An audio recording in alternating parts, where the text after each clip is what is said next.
Well, good afternoon, everyone. Thanks for joining us online for this first little webinar that we're doing for Autocase. I'm James. I'm one of the directors of Autocase, and with me today we've got Charlie. Say hello, Charlie. Hello.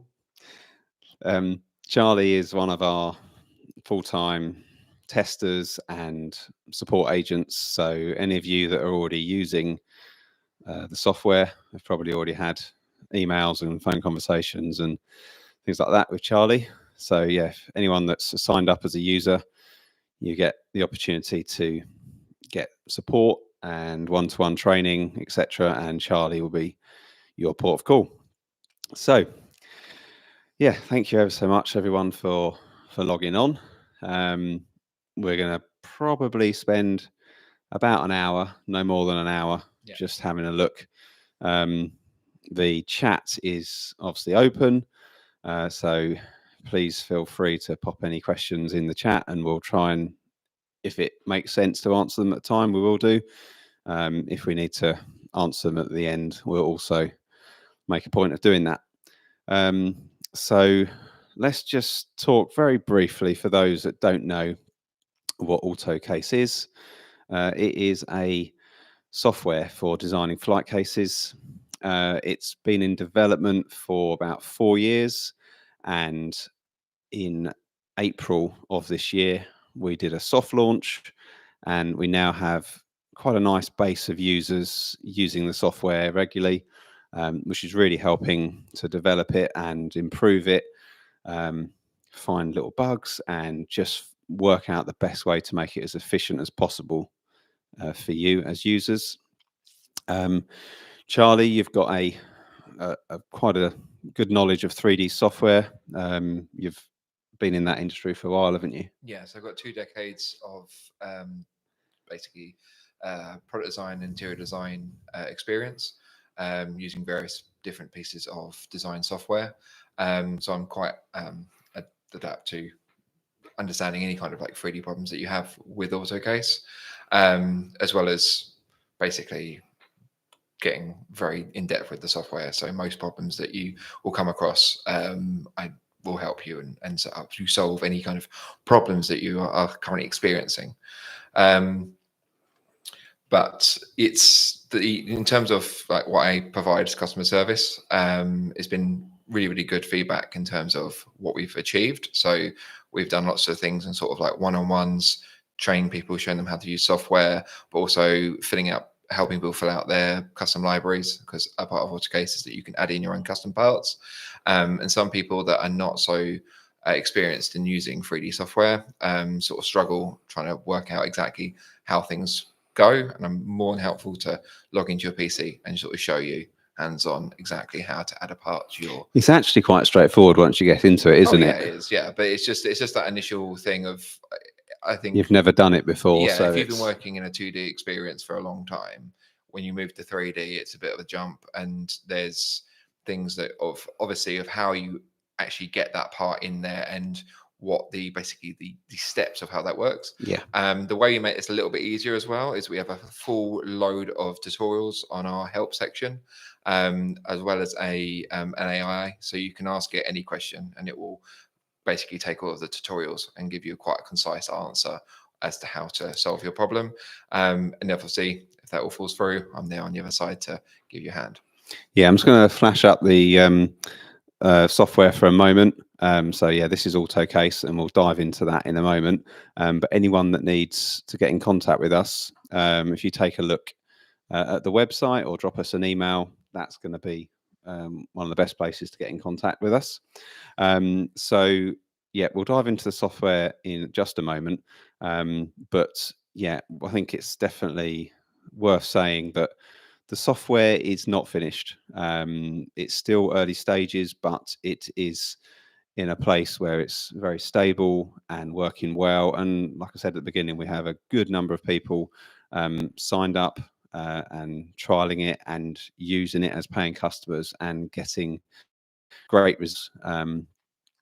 My experience as a case maker, I've been in the industry 20 years. So although I have a great experience of building and designing cases in 2D and 3D. We are so open to everyone's suggestions and ideas. You know, we have to go in certain directions to get the program moving, and ways of doing things. But with everyone that gives us feedback, it's been really helpful to understand how they design cases and how they want to kind of input measurements or rules. So it's constantly evolving to trying to cover as many bases as possible without, you know, sort of excluding anyone. So yeah, it's Well, one of the good things that of obviously it being an early stage of development is we have a lot of freedom in terms of which way we go with Autocase. So one of the things that's been quite nice is the feedback we get from users in terms of suggestions and sort of saying, well, is there a way we could do this? Have you thought of this? Could you make this easier? yeah, So we really do appreciate any feedback that you have, even if it's just like, have you guys thought about doing it in this way? Because it as a whole, as a group, we can make the software a hell of a lot better as a group. Yeah. I mean, I think it's safe to say we've thought of probably most suggestions that come in have been thought of at some point, but it's also really good to bring those to the forefront again and look at how we can develop those. So I think that's probably enough about us. So what we're going to do is we're going to jump in to the software itself. So here is Autocase, and there we are as well. So we're still here for you. Right. I think we're just going to start working through building a basic road trunk. Okay, so we're just loading up the shallow lid style. So at this point, we're now going to select the hybrid or the location or the tongue and groove that you would usually use. We're going to use one of Penelcom's standard parts that works with hexaboard. We'll use probably E2280 for the extrusion.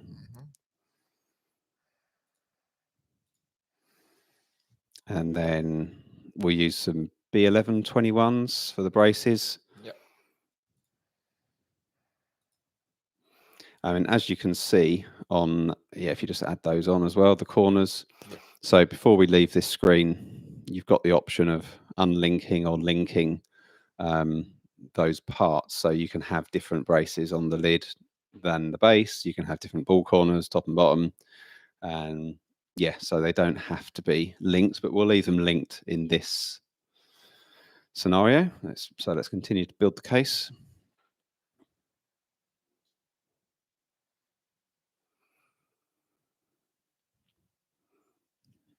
So we're running this is just to highlight, it's a PC application.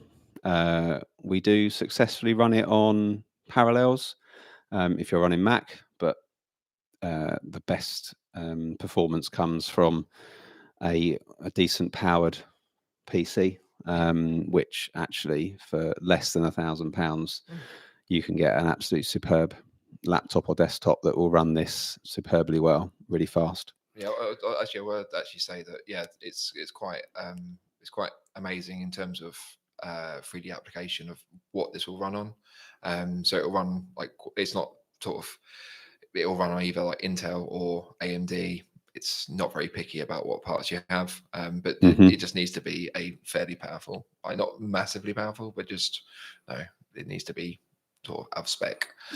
Which recommendations of that are located on our website. So the specs for your computer, you can find those on the website, autocase3d.com. So you've now just clicked on the place hardware. So if we choose, we're going to place some latches on the case. So we will go via the drop down there just to filter out to latches. And let's use a Mol 4 large latch. So this is where the software starts to, use a bit of its, own coding to, it knows where you can put latches on this case. So at the moment we're selecting that front face essentially. And then we're now going to select, you can see the sort of gold balls, they're anchor points. So essentially, recommendation would be, if you're going to put a latch, you would select the reference point on one of those sides, so that when the case changes size, it uses that anchor point as a reference, and then will move the latch in, relative position to how you set it. Yeah. Before we go too much further here, you can see there's a blue dotted line that's currently around the latch there. So within our settings for this PC, we've got the software set up so that the cutout is the default measurement reference when placing hardware. You can see on the right hand side there, you've got the option of overriding that choice on a sort of part by part, basis when you're entering it. But we've always worked generally from the cutouts, so that's how we've got it, but that could be changed. You've got your presets across the top, which can all be updated and changed within master settings. So, but we're actually going to probably put this latch, we're going to put it 150 millimeters in, so we can type that in there as a manual measurement, and then that will move. And then one other thing I'd like to add, just as we're on the screen, we've also got these little rotational arrows. The reason for those is so if you've got a part, at the moment the lid's too shallow, so it actually picks up that you can't place it there. But basically, if you need to rotate any part, those little arrows will rotate that part to the orientation that you desire, basically. Yeah, and the red is essentially showing it's a clash. So yeah, the program's got built-in kind of clash detection. Yeah. Okay. So we've had a few people ask about, is there any quicker ways to add hardware? But what we've actually done here is, instead of being able to add multiple latches in one go, is we feel that it's a more flexible option to be able to mirror parts. So that's the way that it currently works. You could manually place another latch on the other side, but if you knew that this case would always have symmetry, like a standard row trunk, then it makes sense to use the mirror function. So once you're in the mirror function, select the hardware that you want to mirror. That will go blue, and then you can select the planes. Charlie's just going to show you the plane. Yeah, so when you do a mirror tool, it splits the box or your case up into all the X, Y, Z axes. And so that amount that basically allows you to do, so I'll just do a quick example here, is I can now put it that side and if I can't do it that way because it won't let me, because it knows that it wants to go around the aluminium hybrid that's going around the case. So if we just click across on that, and we'll just go back to get this there, nice and quick, and then we can click that, and quick and easy like that. We've got two latches on this case, and like I just showed you, we could have them go all around the case, and that would be as simple as a couple of clicks. Yeah, if you were doing a removable lid or then literally you could add, or like a front opener. Yeah, you could add your latches quickly. So yeah, that's a very powerful tool for very basic designing. So yeah, if we add some hinges to the back next, please. We'll do a bit of a mixture of hinges here. So if we just do some recessed stops, something like a P, that's it, P2558. And again, you can see it's highlighting, it knows exactly where that part's going to go. So we're just going to select that on the back of the case. We're going to set the reference point. And then what to do is make sure that it matches what's on the front. And again, same tools as the latches. Yeah. And then we can use the mirror function again to quickly mirror that over. And every time you're doing this, the extrusion outputs are being updated, bill of materials is being updated, the pricing on the left hand side there. That's all been updated with estimated labor times, the actual part cost. So yeah, and I will just very briefly touch, because a few people have asked on the pricing of the quotation side of it. It's essentially taking the part price that you input, any markup percentage that you select, and then you also set a labor time. So per handle, per latch, you define a labor time for that part, and then essentially all those labor times are just tallied up in the background. So yeah, that's it's very good for quotations and stuff. And also in regards to quotations, you can actually it allows you to actually, when you export the Excel, what you get for a quotation, you can actually format it in a way that you want it to fit your spreadsheet or however you want. So yeah. the data is exported in the way that's helpful for you. And I think I'll take this opportunity again just to sort of mention that we're still early days on some of the layouts, some of the bits and pieces. So, I would sort of encourage people, if they see something that, I don't like the way it does that, then I'd say, don't worry. That's it's not the be all end all. It's the program is it is a big program, and we are working through it and making good progress. And all those that use it are getting great results. And pretty much every month we make updates via patches with new and improved features. I think by Christmas we are going to have a lot more hardware in the library. We've got enough for people to get going.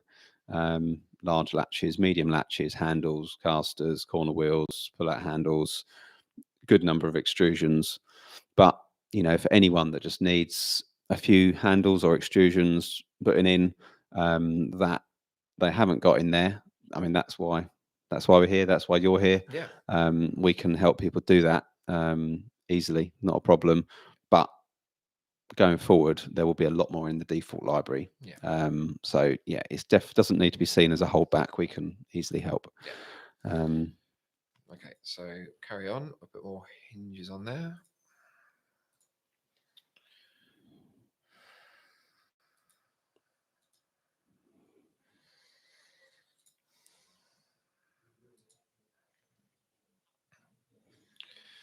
I'll place that in the center. It has to go between those two hinges. So the piano hinge tool works slightly differently because obviously piano hinge comes in a length that you cut to length.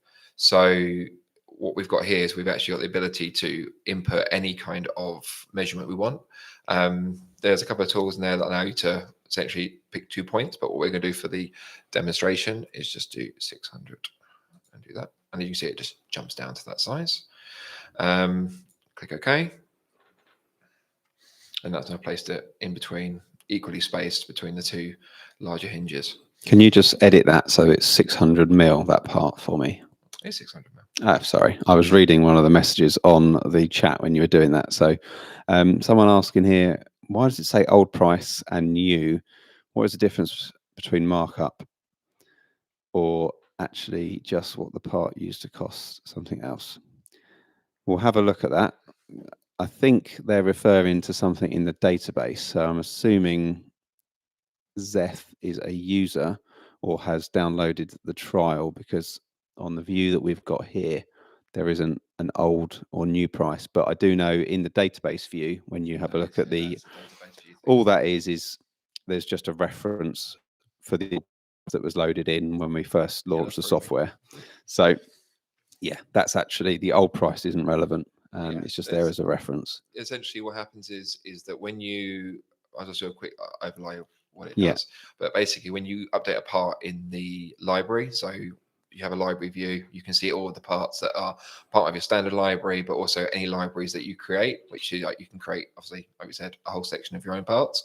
The new price and the old price basically comes down to when you update that product, you have a point to change that price, and it just keeps a record of what the previous price was. So you've got a knowledge of that's the old price. If you change the price, it will then go to the new price.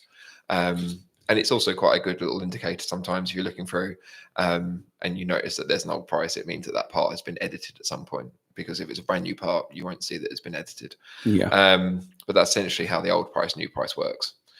Right. So if you want to add some small little hinges on the outside, another question here as well, asking about, absolutely no problems, Zeth, pleasure. Asking about rigid PVC birch, can we add more colors like orange? Yes, that is a feature that will be available around about Christmas time. So we are adding a function that allows you to add any panel to the library, select a rail color, and then from a selection of textures, which there'll be one that is a PVC, and then that will allow you to add a PVC texture to the library. However, a couple of those standard panels like PVC will be added to the standard library in due course, but it's something that will be possible as well as a custom part. Yeah.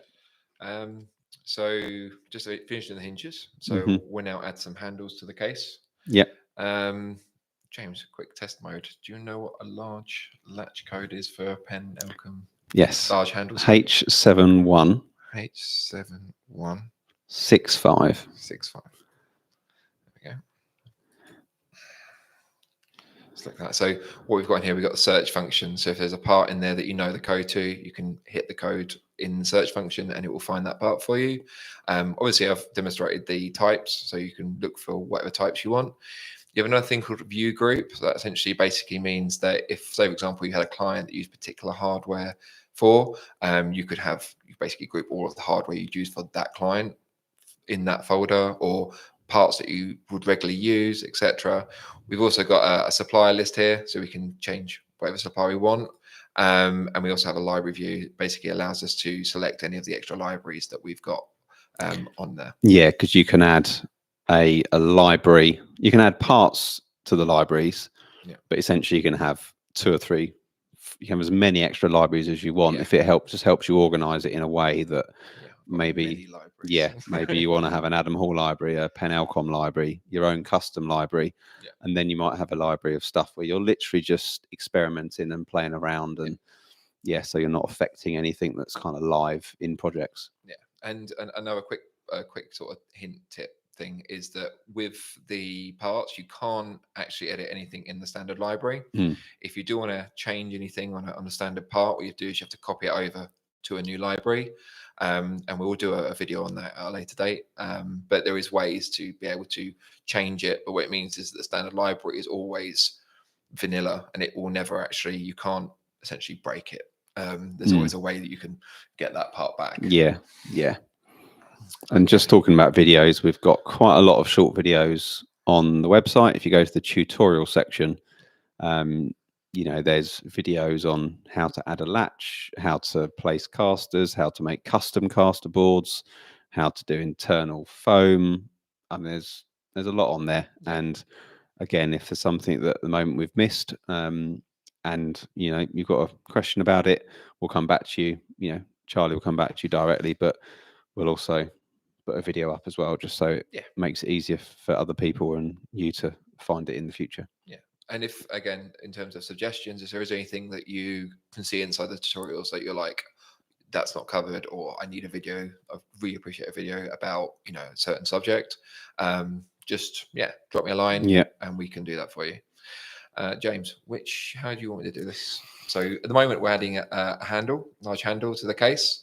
When you add a large handle to the case, basically you want to look at the face that you're going to add that handle to. It will then zoom in like the view that we've just done.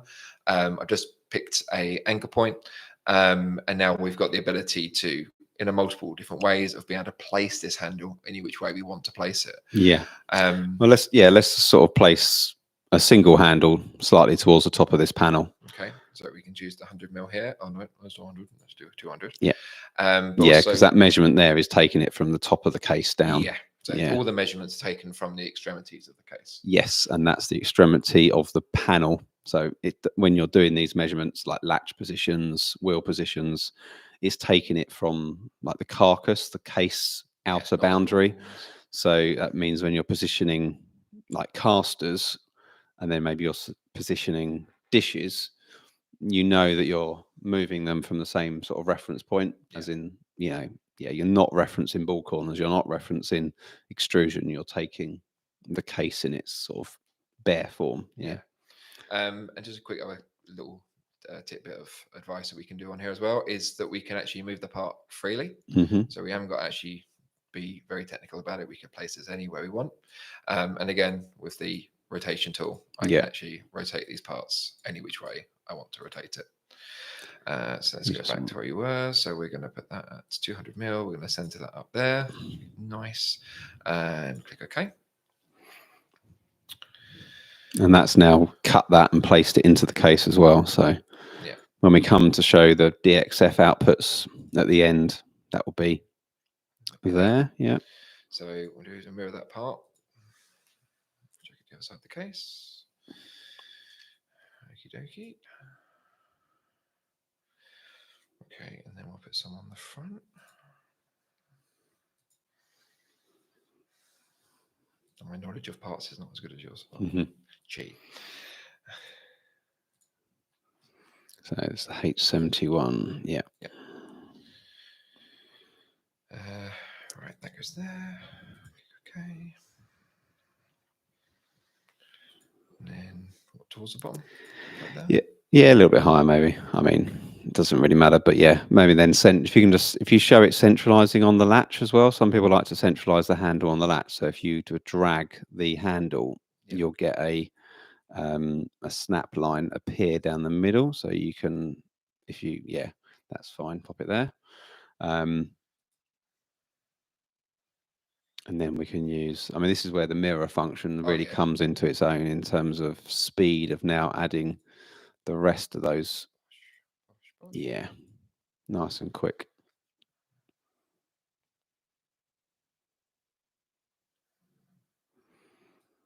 All right, do you want to pop a save on that at the moment? Just tighten up.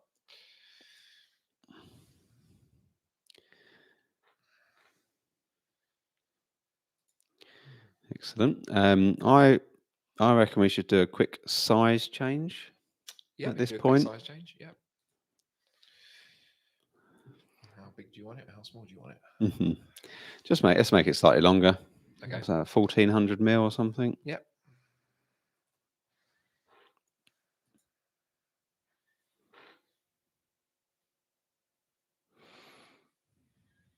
So right now what it's doing is it's calculating all of those bits of aluminium and working. I've got a good question here. Got a good couple of questions coming in. So thanks ever so much for those that are getting involved on the live chat. That's good.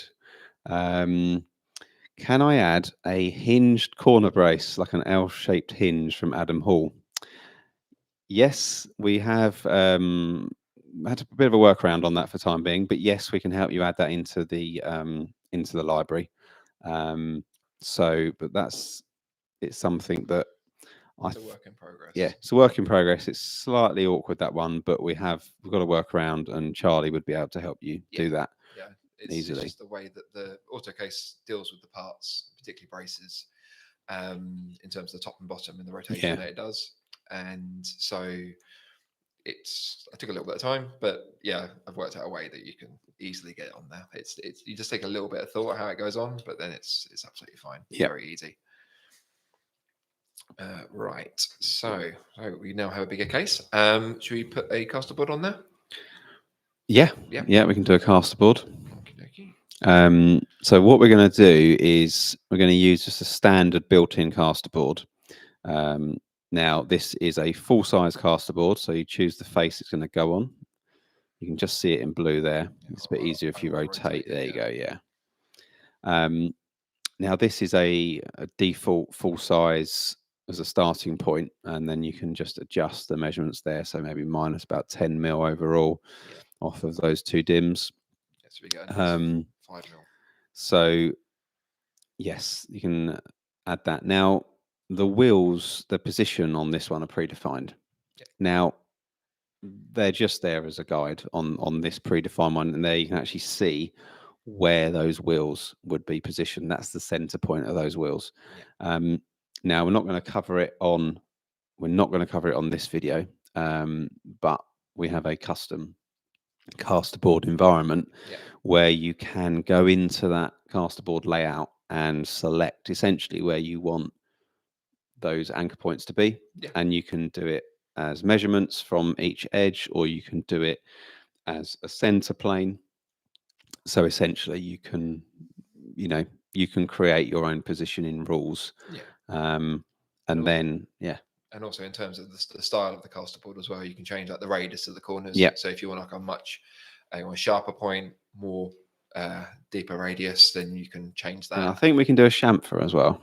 Yeah, we can chamfer instead of a radius on these corners. You can do a chamfer, or you can leave it square. But the caster board is one of those things that is being worked on at the moment in order to give you more flexibility. So we can go ahead and apply that caster board. So that caster board's now been applied, and it's got those sort of hidden reference points. So if we go back to add some casters.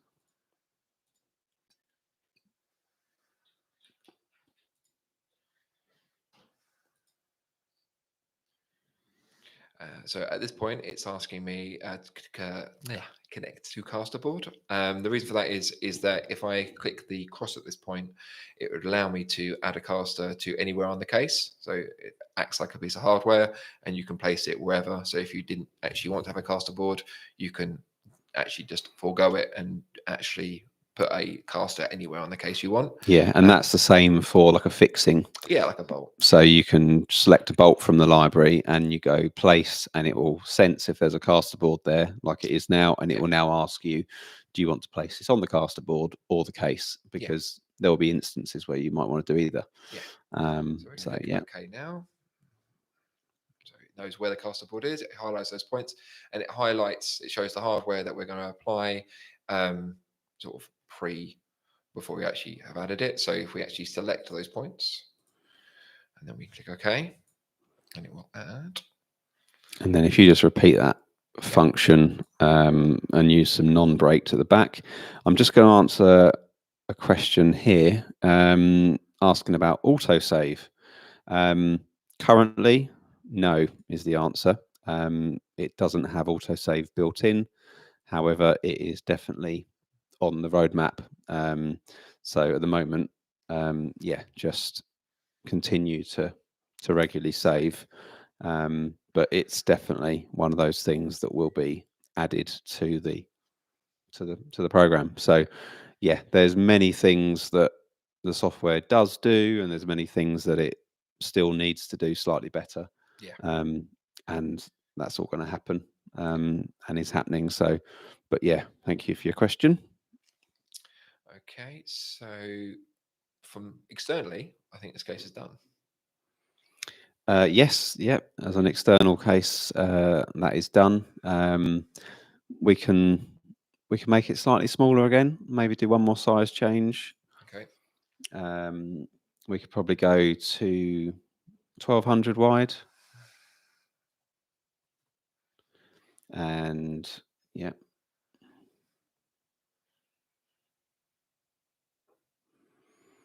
I'll just take a moment to update.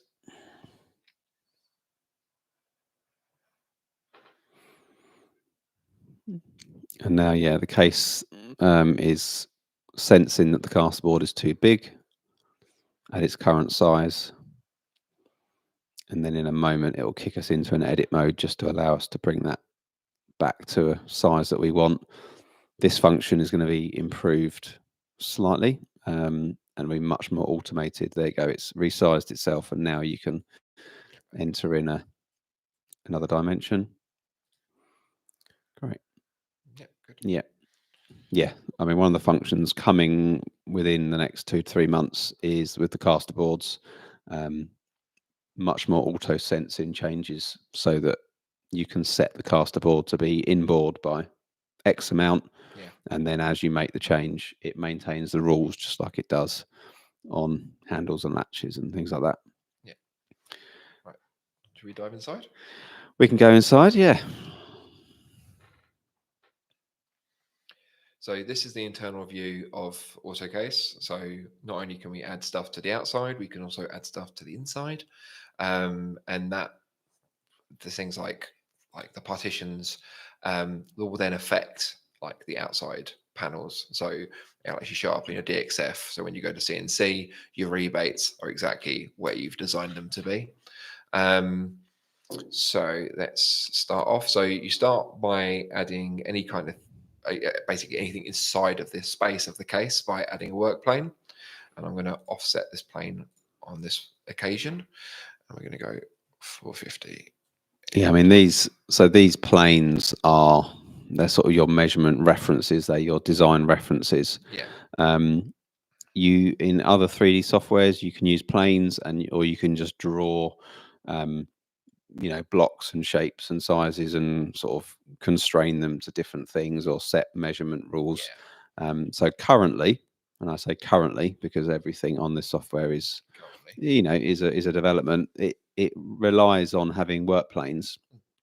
So you would build your work planes in positions that you need them. Yeah. So whether it's divides, whether it's foam heights, whether it's whatever it might be.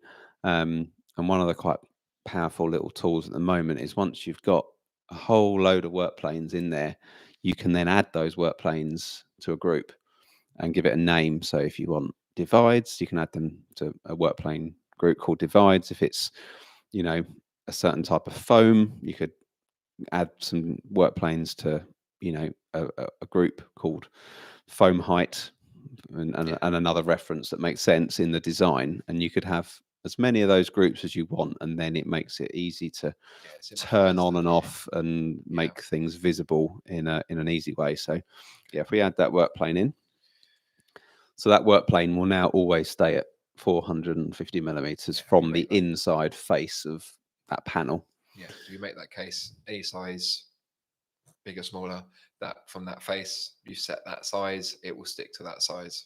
Yeah. I'm just going to answer a quick question here about the caster board. Okay. Someone's asking about whether they can change the color or the material. At the moment, the caster board, the basic caster board is set as one single material. Yeah. But all of that is going to be changed soon. But you can add, when you're adding a custom caster board to the library, I'm right in thinking you can set a different material from the library to be. You can't change it on the fly. No. But if you knew that, okay, I'm always going to use a different color ply, or a painted black or a raw plywood, for it, you could set that as a custom caster board. Yeah, I'm pretty sure you can change the appearances of caster boards. It's not something I add a lot of. No, I mean these questions are good because it's always helpful. Yeah. Okay, so let's add a partition and let's maybe do a 12 millimeter birch. And then we can click. Yeah, we can click on the.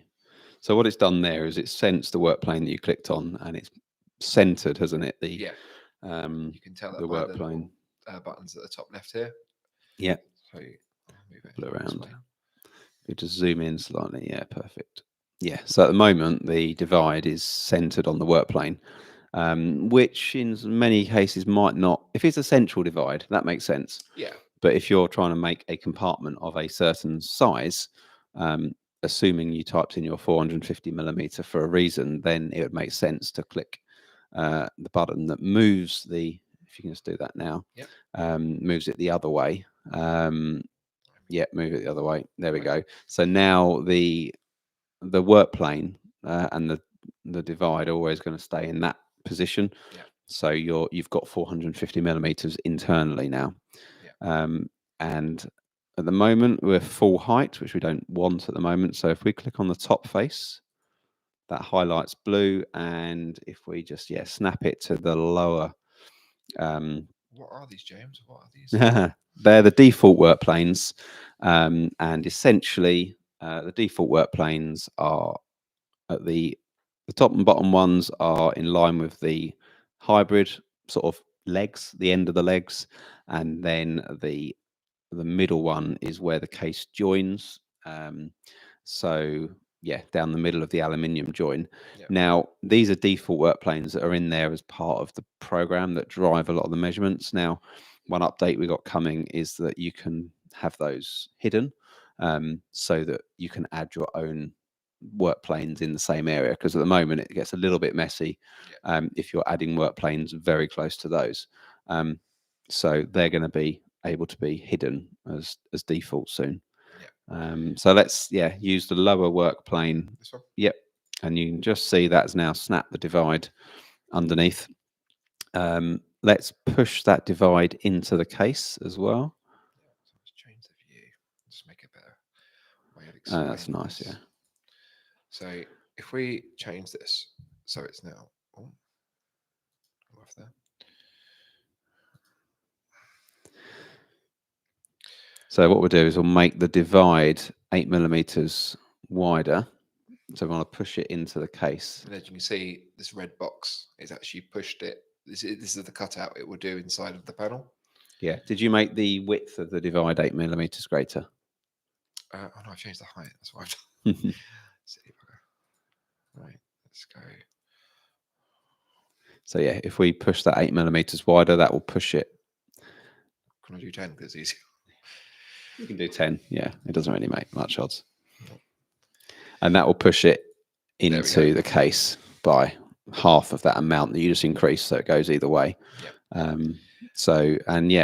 Do you want to explain that little red box, the offset value? Yeah. So essentially, this little red box shows what's going to be cut out of the material when it comes to be CNC'd. So it's showing the depth and also the width of that rebate, because obviously you don't want your rebate to be really, really tight, because it will make trying to get that panel into that really, really hard. So what you've got here is the offset tool, and what that allows you to do essentially, I'll show you by making it say 2 mil, and watch as it grows. Now it's become much bigger, so that has increased the offset all the way around of how deep and how wide that rebate is going to be, just to give you a bit of tolerance. Now, obviously, you wouldn't have it normally that large. I mean, a lot of people actually have it at 0. Because like for us, historically, we've added that tolerance at the machining stage.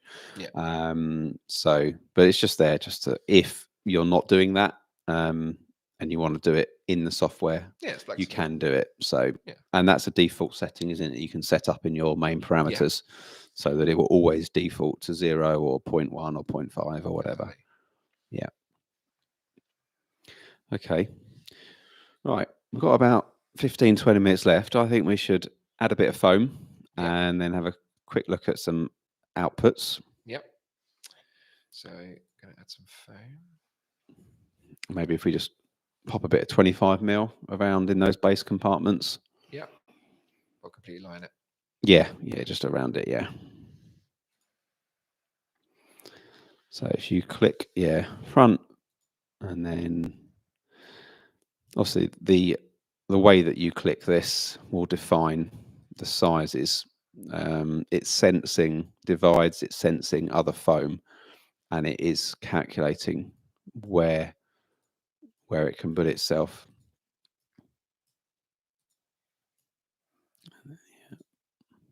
Excellent. Now I think I noticed that because of where we've put the divide, the way that the foam currently works is if you just zoom in, you'll see a slight offset on the heights. That's because when you add foam, it senses the panel that you're clicking on. So for the purposes of making this look a bit nicer and showing the edit mode, if we go into the edit mode, we can click on the top of that divide. And I think, do we need to click the top face again of the divide to get it into that edit? So now you could then, can you select top face of the foam? Just make sure we're getting, and it will now, essentially create a reference point between that face. And it will pull the divide up, and you see it's also pulled the foam up because the foam that you added to the divide was referenced to the divide. So it's clever enough to know that. And then I've just got a question here whilst we're in this divider section from Gadgetarius. Love the name. can we add braces to divider for mounting? The short answer is currently no, but it is something that will be worked upon. Yeah, I mean, there's so many variables, different ways people do it. So that's something we're going to get a bit more feedback on and work out the best way of doing it. There are workarounds that we can show and help people with, because you can place bits of hardware into the internal design. So there are definitely workarounds that we can, again, on that one-to-one training, if it's something that's really, really important, we can show, we can make it work. But in the long run, yes, you'll be able to place a brace or something in that internal design, snap it to the divide, snap it to the side of the case, and then maybe set a height position referencing the divide top or something along those lines. So yes, I know there's not an automatic way at the moment, but it's amazing. Flight cases, they seem like such simple things to make. And then you realize there's about 4,000 variations of parts and ways of positioning things and fixing things, pinning things, gluing things. We could go on. You could. So I wanted to quickly show is another cool little feature that Autocase has in it, which is if we click up here, we can actually hide parts that we don't want to see. So what I've chosen to do is to hide all of the foam. And what it has done is it actually has rebaited the panel around the aluminium extrusion. So it means that your panels, when they're cut, they will fit inside your case correctly, snugly. There is no actual bits of calculation and stuff like that you'd have to do. It actually works out to the hardware that's in your case. I mean, there is a few, you've got to be careful because of the radius that you'll get when you machine it. But anyone that's done this before will kind of have they'll know what to do. And I would say that it also does this cutout for handles and latches as well. So if this divide was to intersect with a handle, you will get a cutout of the handle, and so that'll be out of the way. So yes, we've got some foam in there. We can probably come out of that now, and if we do a save and then maybe do one more small size adjustment just to show the internals updating. I would say that I think the real power comes with the ability to be able to then create another case based off of what you've just done. Because most people have relatively set rules in terms of latch positions, things like that. So once you've got your starting point, being now able to output a slightly different size trunk, or maybe it's a small little mixer case or rack case. The ability to put in the hard work at this point, which isn't really that hard. We are stringing out. But you're taking something that's once you actually get quite confident of Autocase, building a basic case maybe takes about 15 minutes to 20 minutes. But if you've got that on every single job, you're cutting 15 to 20 minutes per job of all of this setup time that's already been done. And it just makes life a lot easier. And even the case of let's say you've got this case, but you want to replace all of the hardware on it, that actually can be done relatively quickly. We can cover that in later videos, but it's just, basically all the work you do is not like you've done a job and then essentially it goes in the bin and you have to start all over again. This is, you've got a case, and then you can use that time, that work, that money that you spent on producing this case and basically reconstitute it to basically get more and more out of it, which is obviously saving you time and money. I mean, within one of the businesses that I'm involved with, we use this software for making basic mixer cases. We've got a foam sort of style that we use, a template, and we have that model all set up, and we can literally type in 3 dimensions, make the changes, and then resave the outputs, and we're good to go. Yeah. And it really does help reduce human error, big time. Right, let's make a quick change. We've got a few minutes left. Yeah. Maybe just change the width and the depth ever so slightly, maybe 1300 wide and 550 deep or something.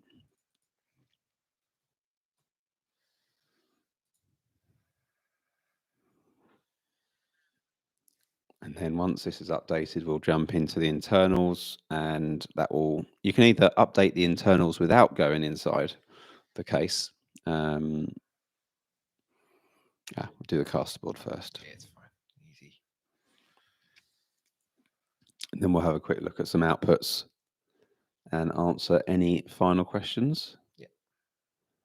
Obviously, this live stream, hopefully it'll be the first of many, because actually I think it's really good. It's really engaging. It's really helpful to get questions and just show people, you know, the software has been floating around for a while now, as an early stage, and also in terms of the soft launch. So yeah, we're excited to get as many people using it. I will mention the free trial. So just a quick reminder, if you want to hop over to the website, you can email us, you can pop on the website, you can book time, and you can get the download. So we do a full version currently as a free trial. You get 30 days free trial. You can play around with all the features. So yeah, features including you've got your DXF outputs, really great. Lots of people already using this software enhance their sort of website by building cases in 3D, and then just being able to utilize that power and rendering stuff out. So you get all the advanced foam layouts, and all those things and all the outputs, so you can have a good old play on the trial. So updated. Have we gone into the internals yet? Nope. No, let's do that.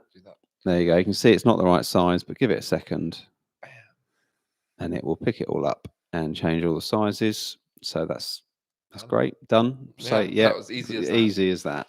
There we go. Finish internals. So yeah, by setting up your work planes in the right places, you can really create some powerful, advanced models that are going to, dynamically design. But also, actually, let's very quickly jump back into the internal design. One little function we might as well show. If you go into the edit mode and click on the work plane, then the measurement will pop back up. Is that 450 we had originally? Yeah. You could make that 500, whatever that measurement needed to be for you. Yeah.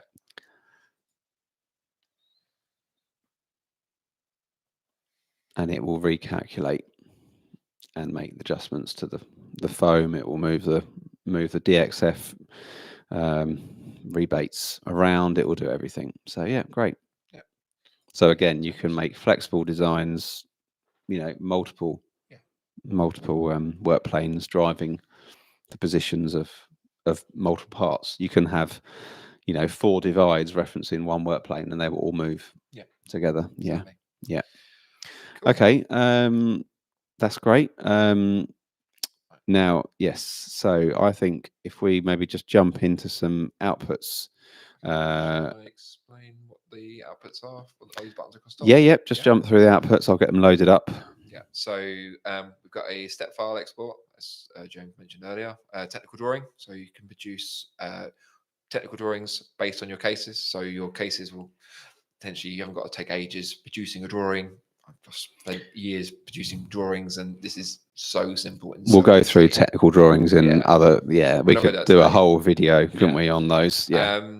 Extrusion cut list. So it'll give a cut list of all your extrusion, foam cut list, panel cut list. You've got an option to go to your output folder, as you basically see all of the outputs that have been outputted by these buttons. We've got a bill of materials that will give you all of the parts that you've used on the case. And then we've got the DXF output that you can take out to your post processor to do your CNC work. So what I will start off by doing is quickly showing the DXF. Yeah, so this DXF is one that we generated of a similar model that we saved earlier. We had a similar design, difference was we had some extra handles on it. Yeah. And if you, that's the 12mm panel that you're seeing there. And you can see on the DXF, it's got the cutout to make space for the hybrid. We got our rebates here for yeah, the panel. Rebate lines, obviously you'll just need to join those up. They come out of the program as two vectors, two lines. Yeah. We got all of our holes for our handles and our latches and hinges. And we'll show people how to adjust. I mean, you can, obviously there's the tutorials you can have a look at, but you can adjust those positions within the library, and then that will update those forevermore. Yeah. So that's it. Yeah. DXF output. Obviously this will be improved. We'll do a little video on nesting as well, because this is we've just grabbed all the DXFs and dumped them all into one file. But you can use Autocase to output them on sheet sizes and nest it and calculate it. Yeah. Let's just jump over to some PDF outputs that we've got here. Foam cut list. So again, this is a bit of a work in progress, but generally all the information's there you need. I'm right in thinking this is the PDF, but you can get it in Excel format as well. So you can manipulate it if you like. Yeah. So it senses if there's parts of the same size and groups those together for you. Then that's page 1 of the bill of materials. So that's generally, at the moment, this shows you a bit of everything. So this shows you extrusion, overall mounts, panels, overall mounts, and then it shows you the parts essentially, which is your picking list. But that's, with a bit of feedback, we'll probably tweak that and update that so that you can just have a picking list. And again, that comes out as an Excel spreadsheet. Yeah. So you can import that into, if you've got something else that you want to feed that into, you can do that. Yeah. And then we've got extrusion cut list, which shows you the different aluminiums that you need to cut, the lengths, miters, straight cuts, etc. And again, it senses any common measurements and gives you those. Obviously, it doesn't group together like tops and bottoms of the same measurement, because essentially it's a different rotation. But the measurements are all there, and again, that's a bit of a work in progress. So we'll be looking to improve what we can with feedback. Feedback there. Just a point while we're on here as well is we can also add a thing called V-notching.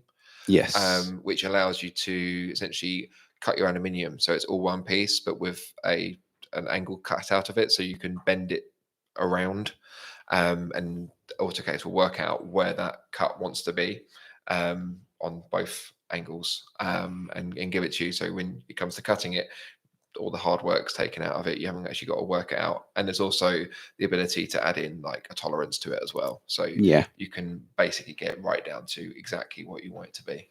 Yeah. If we jump back to Autocase, we've got one final question, but I think before we sign off. Okay. So we've got asking here about how can we use place model feature. So that feature is currently disabled. Now it works, but we haven't released it yet because it needs a bit more work. Essentially, place model it's very powerful. It allows you to have a load of foam in your case, and then make layers of foam, or just one large block of foam in the case, and then you can grab a step file, 3D file, pull that in and lower it into the foam.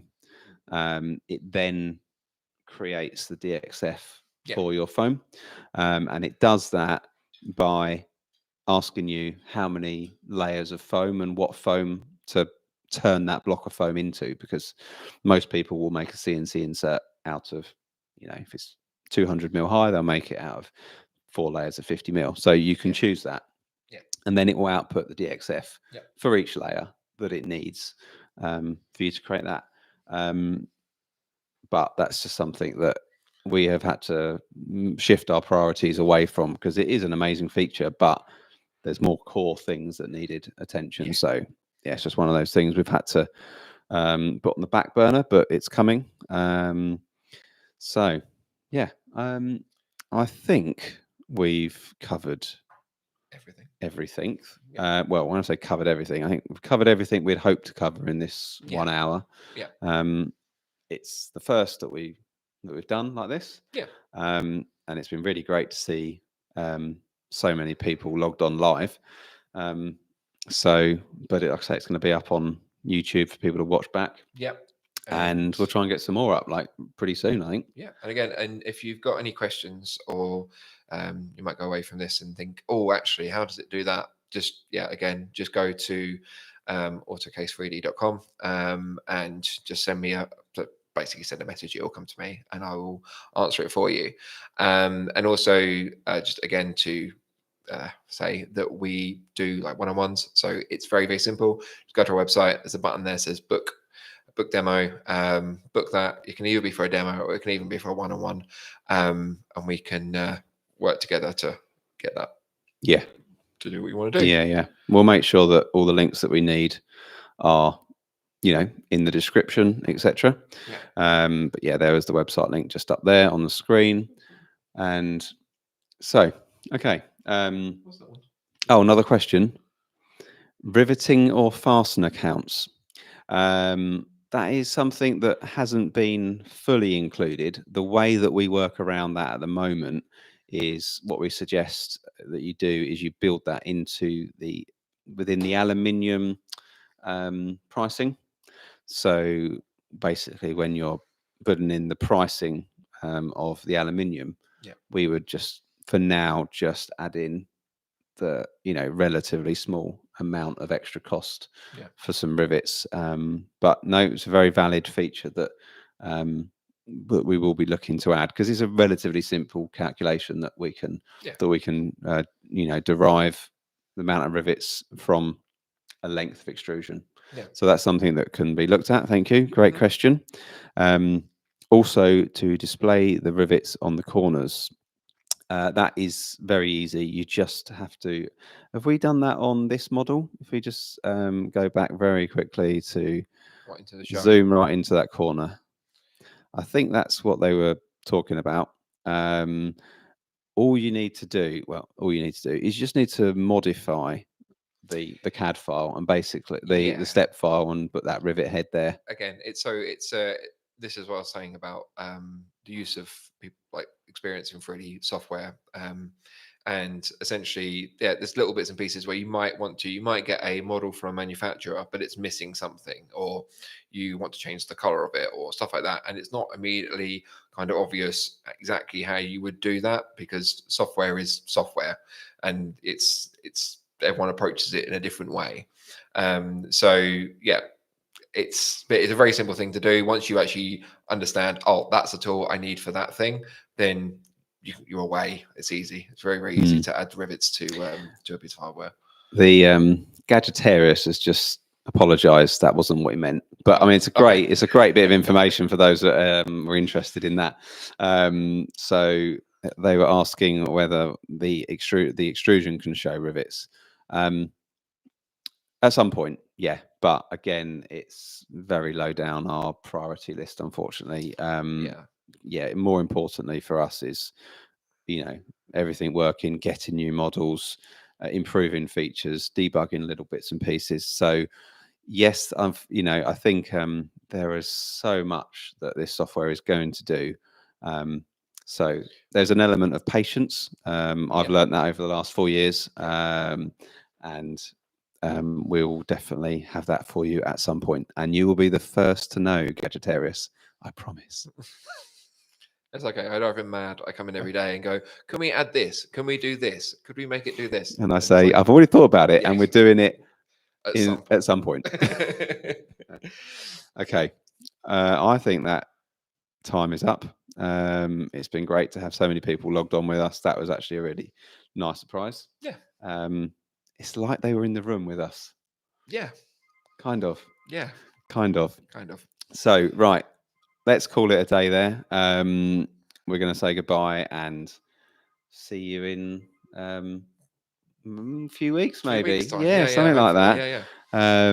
That would be amazing. So, goodbye and see you soon. Yeah. Cheers. Bye.